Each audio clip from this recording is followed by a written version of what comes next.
Welcome back, everybody, to Toronto Today here on the Parlay. I'm your host, Luca Rosano, alongside my co-host, Michael Singh. And we're back on this fine Wednesday to break down Toronto sports and more. We got a lot to get to, a little bit of Leafs, a little bit of Raptors, and then Team Canada is back in action tonight as they're going to be taking on El Salvador as they're inching closer to a World Cup berth. We're first going to start, though, with the Maple Leafs as they blew out the New Jersey Devils. So Mike went back to the well. He won his best bet, and it was a good showing here as Toronto's going to head into the All-Star break now after this dominating victory. Mitch Marner had 2 goals and 2 assists, so he continues that hot streak that he's on.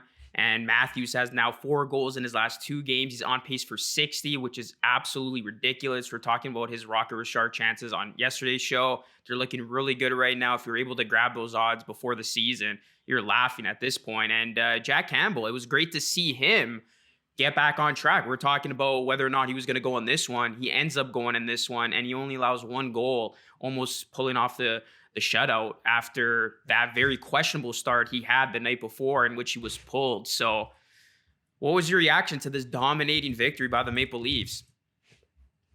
Man, I was saying it yesterday. Like when you play a team that you're so much better than, that you're so much more superior than, and you play that team twice in a row back to back. I mean, the numbers usually balance itself out. And the first game against the Devils, the Devils kind of surprised the Leafs jumping out really early, getting the better of Jack Campbell. But as time wore on, since that second period of the first game, it's just been all domination by the Maple Leafs. So I actually wasn't surprised to see the Leafs completely come out here and blow them out. That's why I was so comfortable taking that puck line last night. And hey, it's good that the Leafs kind of got this much needed win. I felt like they've been playing a lot of teams where they should be winning games in this sort of fashion, but have made it really close for whatever reason. But last night they got the job done. They got it done early. There was never any worry about the Devils getting back into the game. It was just a convincing victory, and overall just a great way to head into the All-Star break just on that high note. So hopefully they can kind of maintain that momentum, and it's looking really good for the Leafs right now. I mean, technically we're past the halfway mark of the regular season, but when you get to the All-Star break, that's kind of like your halfway mark. And the first half of the season, I have to say, considering all the COVID issues that this Leafs team was battling against, they lost their backup or number 2 goaltender, 1B goaltender, whatever you want to call him, and Peter Mrazek for most of the season. There were times where the Leafs were without Mitch Marner for a good period of the season. This Leafs team's done really well. And just looking at the position they're in right now, I mean, they have a lot of games at hand on the teams that are around them. And they're not that far behind either. So if they continue on this sort of trajectory, they've won five in a row right now. The Leafs are sitting pretty and hopefully can find a way to secure home ice in the second half of the season, because that's what they're going to be playing for. Yeah, I mean, you couldn't have asked for a better first half, I think, if you're a Maple Leafs fan, especially the way they started it out, a little bit sloppy.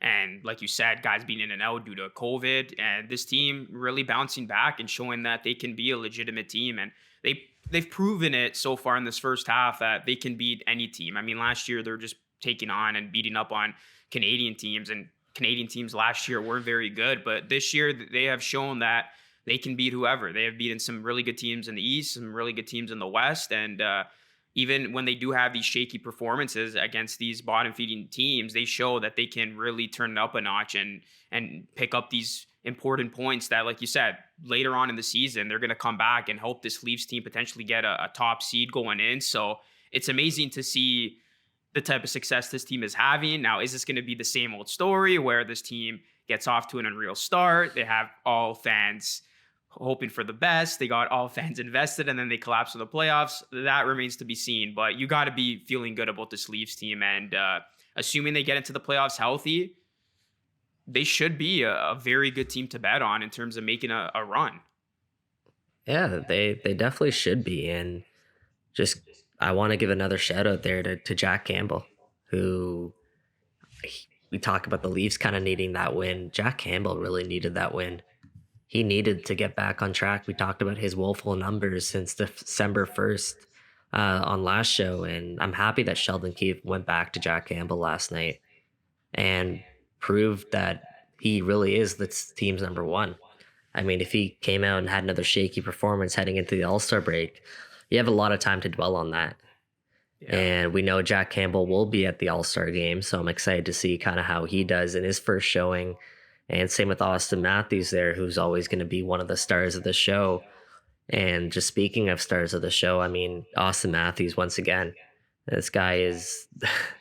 I can't say enough about how good this guy is. We talk about his goal scoring, that's one thing, but just overall his 60-foot game, no matter, or 200-foot game, no matter what who he's playing with, who he's playing against, he's started to step into this different level almost. He's a complete player. You talk about him on the face-off dot, like he's doing it all right now. And Leafs have long desired for a player like this, and I know there are times where I can take him for granted. I feel like Leafs fans can take him for granted, but Austin Matthews is such a treat to have it in the blue and white. So let's enjoy him while I mean, he's still really young, but it feels like he's almost in his prime. I don't know how much better he can get right now at this point. And again, segueing again, speaking of being better, like you can't be better than what Mitch Marner has been. Yeah. 7 Incredible. straight games with a goal. He's not a goal scorer at first, but he's changed into a type of shoot first mentality, and that's throwing a lot of people off because the last 3-4 years that you watch Mitch Marner play, he's looking for that extra pass all the time. But he's added that shot into his arsenal, and the fact that he's on pace for a 35 goal season, that's remarkable from a player of his standpoint. He always leads the Leafs in assists, but now he's making a good case to be that big secondary scorer, which is much needed, especially when players like John Tavares is in a little bit of a slump and William Nylander's starting to kind of slow down a little bit. It's nice to get that punch from Mitch Marner. And if you listen to us and you bet on that prop bet last night from to score at any time, plus 215, you're pretty happy there. So a lot to like about the Leafs' last win there. Well, I did say last show not to worry about Jack Campbell, so he made me look good following that. He does come out with an impressive outing, only allowing 1 goal. And yeah, this is just the type of way the Leafs wanted to go out going into the All-Star break. So we'll see how this team looks in the second half of the season. Speaking of teams that continue to turn heads, let's talk about the other Toronto team, the Toronto Raptors. They're at home against the Miami Heat, picking up their second win against the gritty Miami Heat team in 4 days. This was another fantastic game that came down to the wire. I think the Heat at one point led by like 15 points. It looked like this was going to be their game to dominate and take advantage of a Raptors team that was playing on the second night of a back-to-back. But back came the Raptors and led by another massive game from Gary Trent Jr. Now 5 straight games with 30-plus points, joining DeMar DeRozan as the only other Raptor to ever do that. And fun fact, the Raptors play the Bulls on Thursday, so it'd be something if Gary Trent Jr. breaks that record in front of DeRozan. But this team, they show their fight. They show their tenacity yet again. They cover the minus 2.5 point spread. And this team is looking like a playoff team right now. This is a team, to me, Mike, that not too many teams are going to want to see in the first round of the playoffs. The way they are able to play defense, the way that they're able to score the basketball with Gary Trent Jr.'s emergence, Fred VanVleet still doing his thing, Siakam doing it on both ends. This is a solid 5, and we've been saying this so many times. Once Masai gets this team some bench help, they're going to be a team to look out for, and I really think that help is coming. There's been a ton of speculation that Dragic is almost certain at this point in being traded. So I have no doubt that Masai will do what is necessary next week to get this team some bench help. And then if this team does get a little bit of that bench help, man, this is going to be a dangerous team in the East, in my opinion. Right now, they're plus 110 to make the playoffs. And I'm liking their playoff chances. I was high on this team making the playoffs at the start of the season. And with the way they have played over these last couple of games against good teams, I'm a firm believer now. I mean, these 2 wins against Miami, I know Kyle Lowry didn't play, but Miami's been one of the best teams in the NBA without their key guys. And they were relatively healthy in both these games, and the Raptors made them look just like an ordinary team. So I really love where the Raptors are headed. And we're going to see another big measuring stick tomorrow night when they take on the Bulls. How are they going to look against the Bulls, who right now are in first? And remember, the Heat were in first, before they played the Raptors, and now they're not. So we'll see if the Raptors can kind of replicate the success against another good team in the East, and that's the Chicago Bulls. There's a lot to like about that performance. I mean, in the last 4 nights, the Raptors have beat the Heat twice. They beat the Atlanta Hawks, and both of those teams are looking like they could be. I wouldn't be surprised if both of those teams are in the playoffs come the end of the year. And the Raptors are proving to everybody that they should also be in that mix. There's no reason why not. The East is, I gotta say, the East is pretty competitive. And it's going to be tough for the Raptors to really make a significant jump up the conference. But if they get in, as you're kind of alluding to there, Luca, it's kind of anyone's game. Like, this isn't a year where you have the Milwaukee Bucks who are clearly better than everyone. Even like the Chicago Bulls, like their Raptors are in it every time those two teams play. There isn't a team right now outside of a healthy Brooklyn Nets, which, I mean, there's a big asterisk on that because Kyrie probably won't be able to play in half of those games unless something changes with protocols there. There's a lot to like here about the Raptors' chances moving forward in 2022, which is why, as you're saying, Luca, this team is going to get some help. And I saw, there are some rumblings that Myles Turner and he was linked to the Raptors, Myles Turner. And there's the rumblings of Goran Dragic in a first-round pick. Now, of course, Turner did have that stress fracture, which kind of deterred negotiations because no one knows what his status will be ahead of next week's deadline, the February 10th deadline. So we're about 8 days away from that. But the Raptors are shopping that first-round pick and Goran Dragic, according to reports. And based on what I'm reading is that you're going to get something decent back for that. It may not be a Myles Turner, but who knows exactly what piece they can go out and get for that. But it will be something decent that will help this team. And for other teams around the Eastern Conference specifically, that's worrisome because this Raptors team they're built for the playoffs. They're so versatile. They're so good defensively. And they have a group out there that can score when they turn it up. Like, if it's not Fred VanVleet doing it, it's Gary Trent Jr. doing it. If it's not Gary Trent Jr. doing it, it's Pascal Siakam doing it. But then you add in the mix of OG Anunoby and Scotty Barnes, who are two really, really, really good role players, if not like the best role players out there in the Eastern Conference. And again, I'm just talking about here, you got to like the Raptors' chances. So at plus 110 to make the playoffs, how can you not bet on the Raptors to make the playoffs there?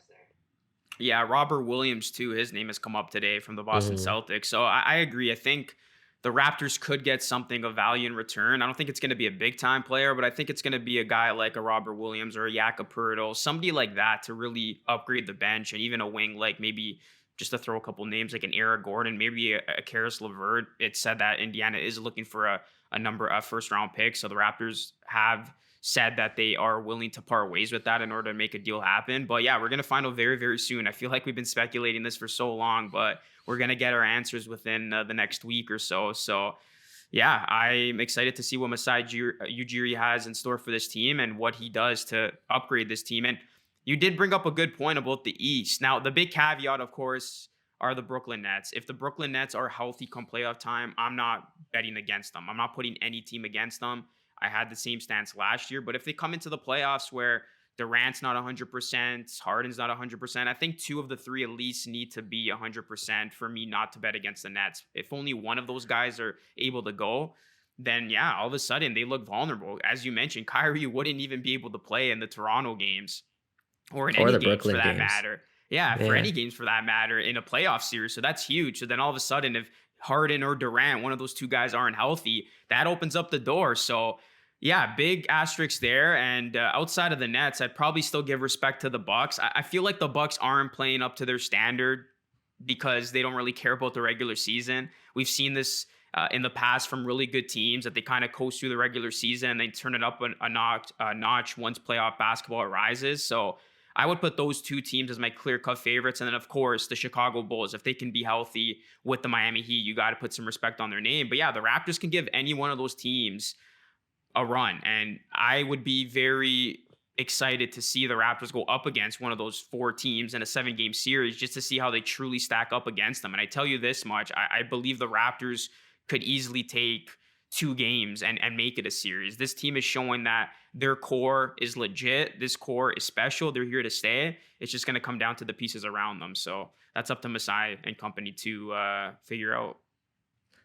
Speaking of their core and just circling back to the game last night, I mean, something everyone's talking about are those minutes. Now, Nick Nurse eased up a tiny bit on those minutes. I think only Scotty and Gary Trent Jr. were the only ones who played above 40 minutes. He went to an 8-man rotation, gave a lot of time to Precious and Chris Boucher and Delano Banton. But here's what I'll say about that minute kind of the lack of spreading out minutes there with Nick Nurse and his rotation. What people don't or might be overlooking a little bit is this team is super young. They don't have that big 7-foot guy who can only play 30 minutes a night. This team is young and they're athletic. Pascal Siakam, I mean, this guy was a former soccer player. He can lug up and down the court, no problem, and no one's asking to come out of the game right now. I mean, their oldest players right now are Freddie and Pascal. And those are two of the guys that look like they're the most in shape right now. And then you add in a young Gary Trent Jr., obviously the rookie in Scotty Barnes, and OG Anunoby is a freak of an athlete. Those are 5 guys you can continuously roll out there. So we look at the past and look historically about what happens when you kind of give guys a long minutes and how it could wear down on them throughout the season.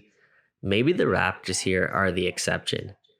And it's proving night in, night out that could be the case, because you think about the way that they just played on the second night of a back-to-back with the amount of minutes that they logged. It didn't really seem to phase them. So maybe that'll just be the case moving forward here. And yeah, when they get some help back, when they get Kem Birch back, you can kind of expand that rotation a little bit. But for now, I mean, I'm convinced that I am comfortable with Nick Nurse running this short rotation. And it's another bit of Nick Nurse wizardry, because he's the guy who kind of thinks outside the box, thinks differently than everyone else, goes against the norm. He isn't afraid to. And right now it's working out for the Toronto Raptors.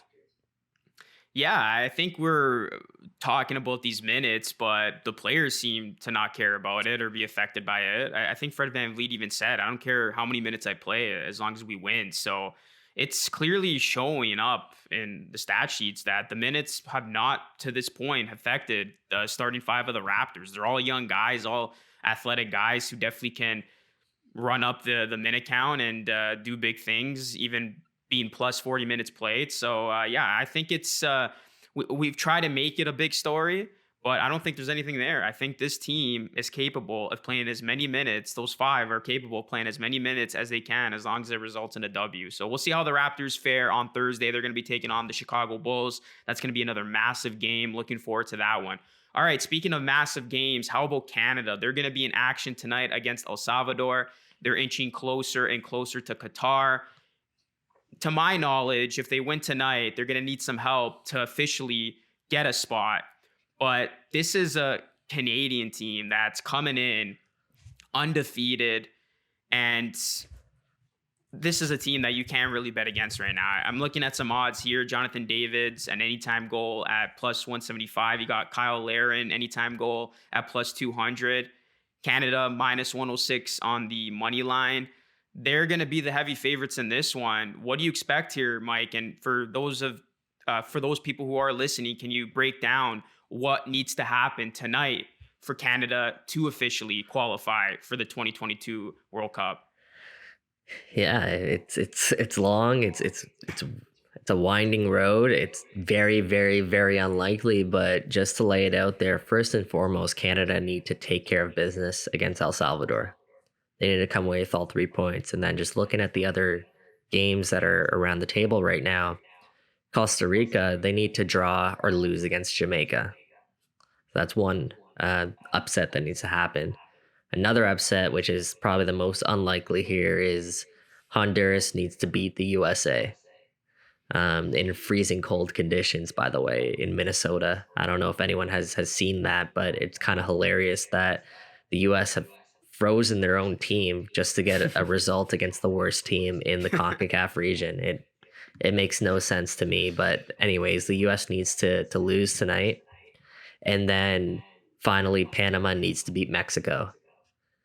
So in order for that to happen, it has to be three upsets and then Canada taking care of business. So very, very unlikely that it does happen, but there is a slight chance that we can talk about Canada as World Cup participants come tomorrow morning. But yeah, tonight's game it's one that you can't overlook. I mean, Canada has had a lot of success so far in this CONCACAF table, but at the same time, they haven't beat El Salvador in El Salvador since December 1996. It's been a very, very long time since Canada has won a result. They're 2-2 overall in games in El Salvador. But I guess they'll be feeling confident because the last time these two teams met at BMO Field, Canada took care of business. They jumped on El Salvador early. Atiba Hutchinson scored in that game. Jonathan David scored in that game. I believe the third was Kyle Larin, but I could be mistaken. But regardless, they jumped all over El Salvador early, and it kind of took the pressure off of them. Especially when the crowd at BMO Field, there was a lot of El Salvador fans too, so it could have got pretty dangerous. So tonight, I like Canada's chances a lot.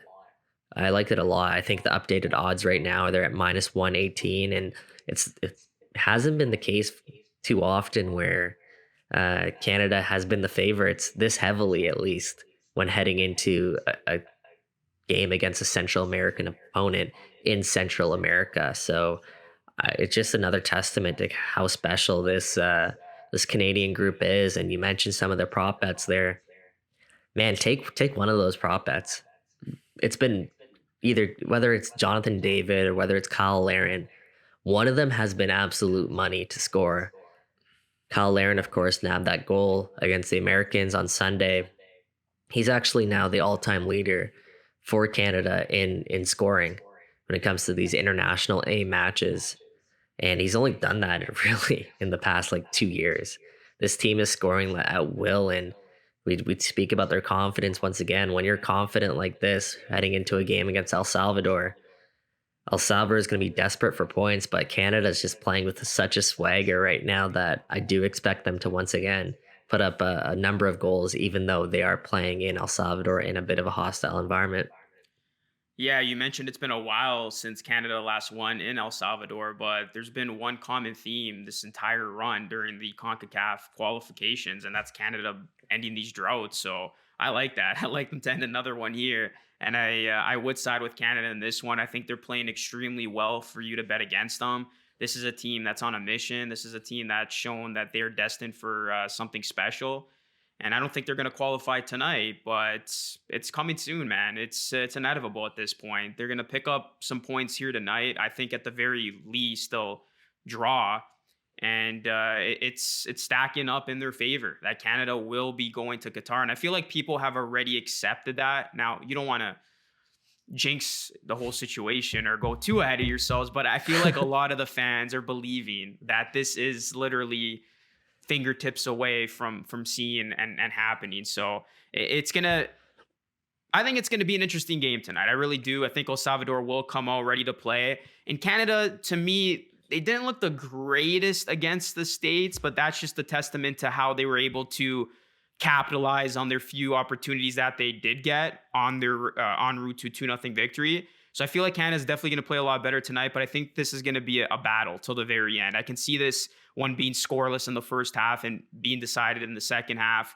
But yeah, man, I can't bet against Canada right now. And something tells me you might be going with this team with your best bet. Hey, I didn't write anything down because I'm always thinking about it as we talk in this show. But if you want to get into the best bets now, let's do it. Let's do it, buddy. That's the segue. Best bet. So What's your best bet of the night? So I'm 10-8. I'm on a bit of a heater right now. And surprise, surprise, when he's sticking with what I know and gonna be going with the Canadian men's national team to pick up a result win in El Salvador at minus 118. If you've been betting on this team, it's been money, money, money for you. The odds have been getting worse and worse for betters there, but it's still not terrible. So ride that wave, enjoy, and hopefully we're talking about a Canada win tomorrow morning on this show. Yeah, man, I like it. You're riding with what's working. The Maple Leafs and now Canada that has not proven you wrong thus far. I'm going to go back to the NBA. I'm 11-7, by the way. I did get my bet right last night. The Suns, they keep getting it done. Unbelievable stuff. 11 in a row. They were able to cover that 6 against the Nets. It looked like it was going to be a close game in the fourth, but then they pulled away late, as they've typically done during this win streak. I'm gonna go to the Knicks Grizzlies game, and the Grizzlies are laying 3.5 on the road. This game's going to be on national TV. I think this is going to be a game that the Grizzlies cover. They have proven to be that reliable team on the road, and we've said it before on the show.